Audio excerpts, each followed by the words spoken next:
EPS 95 pension 7,500 plus the 15,000 मासिक pension, नई demand क्या होगी पूरी? देखें, ईपीएस 95 पेंशन 7,500 प्लस द 15,000 मासिक पेंशन, नई डिमांड क्या होगी पूरी? देखें, कर्मचारी भविष्य निधि संगठन, प्रधानमंत्री नरेंद्र मोदी, श्रम मंत्री, वित्त मंत्री, पेंशन मंत्रालय तक चक्कर लगाने के बाद भी न्यूनतम पेंशन नहीं बढ़ सकी। इसको लेकर पेंशनभोगी बहुत ही नाराज हैं। इसकी झलक उनके सोशल मीडिया पोस्ट में अलग ही दिख रही है। ईपीएस 95 पेंशन 7,500 प्लस द 15,000 मासिक पेंशन, नई डिमांड क्या होगी पूरी?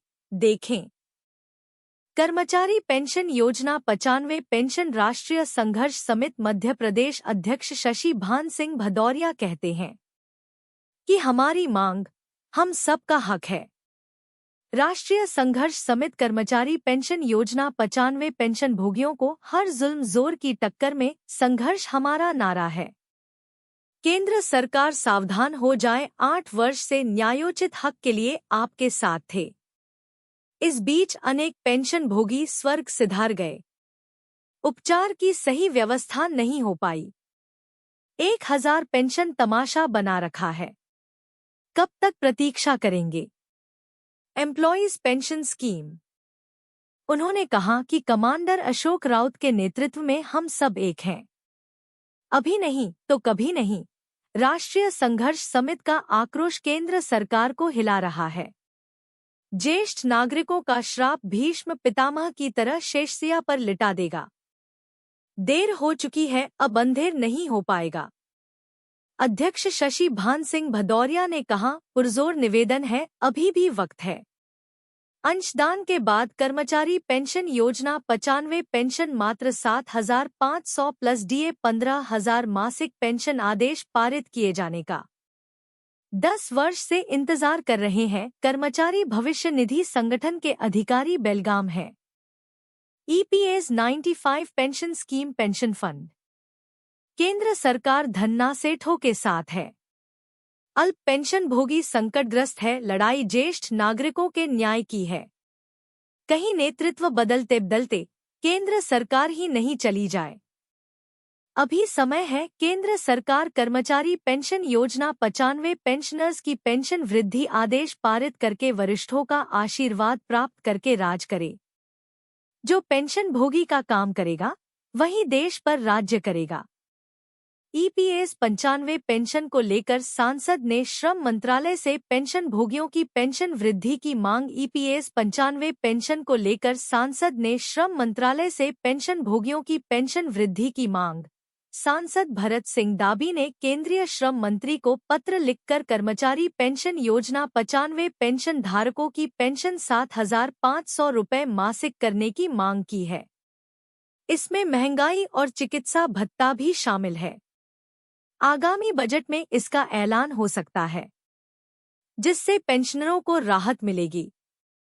ईपीएस 95 पेंशन को लेकर सांसद ने श्रम मंत्रालय से पेंशन भोगियों की पेंशन वृद्धि की मांग। पाटन, गुजरात से सांसद माननीय श्री भरत सिंह दाबी ने केंद्रीय श्रम और रोजगार मंत्री डॉक्टर मनसुख मांड्या को एक पत्र लिखा है, जिसमें कर्मचारी पेंशन योजना 95 पेंशन धारकों की पेंशन वृद्धि की मांग की गई है और इसमें पेंशनरों की मौजूदा समस्याओं और उनके समाधान की विस्तृत जानकारी दी गई है। तो चलिए जानते हैं कि कर्मचारी पेंशन योजना 1995 पेंशन को लेकर सांसद ने श्रम मंत्रालय से पेंशन भूमि की पेंशन वृद्धि की मांग पर क्या कहा है। आइए जानते हैं विस्तार से। ईपीएस 95 पेंशन को लेकर सांसद ने श्रम मंत्रालय से पेंशन भोगियों की पेंशन वृद्धि की मांग। पेंशन फंड पेंशन राशि में वृद्धि की मांग। गुजरात प्रांत के कर्मचारी पेंशन योजना 95 पेंशन धारकों की संख्या और उनकी व्यथा को ध्यान में रखते हुए सांसद भरत सिंह दाबी ने मांग की है कि पेंशन की राशि को बढ़ाकर कम से कम 7,500 रुपये मासिक किया जाए। इस राशि में महंगाई भत्ता और चिकित्सा भत्ता भी शामिल हो। पेंशन भोगियों को बेहतर चिकित्सा सुविधाएं भी उपलब्ध कराई जाएं। ईपीएस 95 पेंशनर्स पेंशन भोगियों के लिए समर्थन। 7 साल पहले पेंशनर संगठन के राष्ट्रीय अध्यक्ष श्री अशोक रावत को भरत सिंह जी ने एक वादा किया था, जिसे पूरा करने के प्रयास में यह पत्र लिखा गया है। पत्र के अंत में सांसद महोदय ने वृद्ध पेंशनरों की लंबे समय से लंबित मांगों को हल करने का अनुरोध किया है। एम्प्लॉयज पेंशन स्कीम एनएसी की भूमिका। एनएसी के राष्ट्रीय अध्यक्ष कमांडर अशोक रावत ने 5 दिसंबर 2023 को एनएसी के प्रतिनिधिमंडल के साथ दिल्ली में सांसद भरत सिंह दाबी से मुलाकात की थी। इस मुलाकात के दौरान पेंशनरों की समस्याओं को विस्तार से बताया गया था। इसके बाद ही सांसद महोदय ने यह पत्र लिखकर पेंशनरों की मांगों को मंत्रालय तक पहुंचाया। पेंशन फंड बजट में हो सकता है ऐलान। उम्मीद की जा रही है कि आगामी बजट सत्र में पेंशन वृद्धि और चिकित्सा सुविधाओं के विस्तार का ऐलान किया जा सकता है। इससे कर्मचारी पेंशन योजना 95 पेंशन धारकों को काफी राहत मिलेगी और उनकी जीवन शैली में सुधार होगा। कर्मचारी पेंशन योजना 95 पेंशन धारकों की पेंशन वृद्धि की मांग को लेकर सांसद भरत सिंह दाबी का पत्र एक महत्वपूर्ण कदम है। यह पेंशन भोगियों की समस्याओं को दूर करने और उन्हें बेहतर जीवन प्रदान करने की दिशा में एक बड़ा प्रयास है। पेंशन भोगियों और उनके परिवारों के लिए यह एक बड़ी राहत की खबर हो सकती है। खुशखबरी, कई पेंशन भोगियों ने अपनी पेंशन बढ़वाई और एरियर पाया। आप भी जल्दी करें ये काम।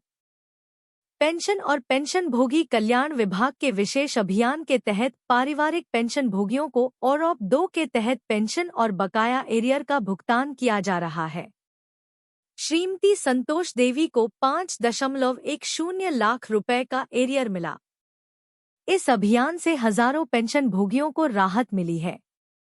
नई दिल्ली, पेंशन और पेंशन भोगी कल्याण विभाग DOPW द्वारा आयोजित विशेष अभियान के तहत पारिवारिक पेंशन भोगियों को पेंशन वृद्धि और बकाया एरियर का भुगतान किया जा रहा है। इस अभियान में कई पेंशन भोगियों के मामलों को सुलझाया गया, जिनमें उन्हें OROP 2 के तहत पेंशन और एरियर नहीं मिला था। OROP 2 में देरी का कारण। OROP के तहत हर 5 साल पर पेंशन में संशोधन होता है। 1 जुलाई 2014 से OROP लागू हुआ और दूसरा संशोधन 1 जुलाई 2019 से होना था, लेकिन सुप्रीम कोर्ट में मामला फंसने के कारण भुगतान में देरी हुई। कोर्ट के फैसले के बाद PCDA ने 20 जनवरी 2023 को परिपत्र संख्या 666 जारी किया और OROP 2 का लाभ एरियर के साथ 1 जुलाई 2019 से देने का निर्देश दिया। श्रीमती संतोष देवी का मामला। सेना से रिटायर स्वर्गीय श्री केशर सिंह की पत्नी श्रीमती संतोष देवी को OROP 2 के तहत पेंशन और एरियर नहीं मिला। उन्होंने सीपेंग्राम्स पोर्टल पर 18 अप्रैल 2024 को शिकायत दर्ज की। इसके बाद विशेष अभियान के तहत उनकी समस्या का समाधान हुआ और उन्हें 5,10,000 रुपए का एरियर भुगतान किया गया। सेना की ये कार्रवाई। सेना ने विशेष निगरानी करते हुए श्रीमती संतोष देवी का मामला सुलझाया और उन्हें OROP 2 के तहत पेंशन का संशोधन कर 5,10,000 रुपए का एरियर भुगतान किया। श्रीमती संतोष देवी ने इस विशेष अभियान की सराहना करते हुए सरकार का धन्यवाद किया। उन्होंने कहा कि इस योजना से हजारों पेंशन भोगियों की समस्याओं का समाधान हुआ है और यह एक महत्वपूर्ण कदम है। इस विशेष अभियान के माध्यम से कई पेंशन भोगियों को बड़ी राहत मिली है, जिसमें OROP 2 के तहत पेंशन और एरियर का भुगतान किया गया है। यह कदम पेंशन भोगियों के कल्याण के लिए एक महत्वपूर्ण प्रयास है।